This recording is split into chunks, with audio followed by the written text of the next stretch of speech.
This is part three of what happened to me.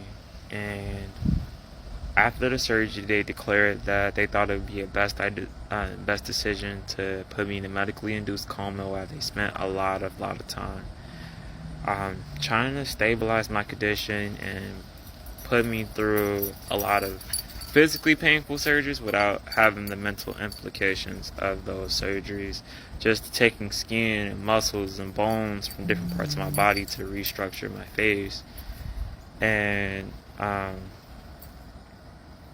in that process, I was having surgeries like either every other day, every 3 days, or every week, or mostly two surgeries a week.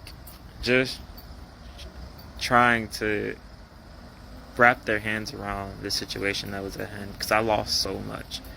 I lost so much, and the biggest task was like, how do you get this kid back to normal, to what he can't consider normal because he would actually never be normal again. But this is me, in medically induced coma, chilling with Santa on Christmas, and they decided that it was a good point to wake me up on my mom's birthday, which was January the 8th, 2008. And I woke up next to my mom, just smiling at me, and she was screaming and screaming and yelling, "He's awake! He's awake! He's awake! He's finally awake!" And they actually didn't know what my mental state would be because all of the brains, like all of the CT scans, said that my brain was okay, but they didn't know if there was any sort of trauma that I've endured. So they gave me a lot of tests, and they found like, well, he's okay. He's just a curious kid, just trying to figure out things, and that's what I wanted to do.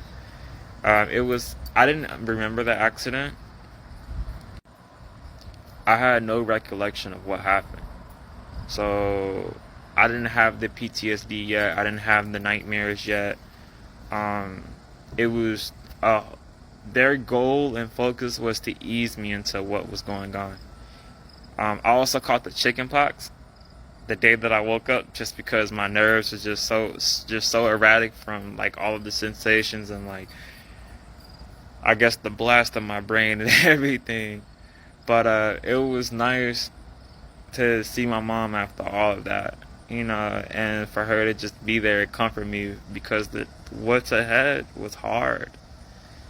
I didn't know what was going on. I didn't know anything. I just knew that I couldn't walk, talk, write. I couldn't do a lot of things, and that I was in this bed.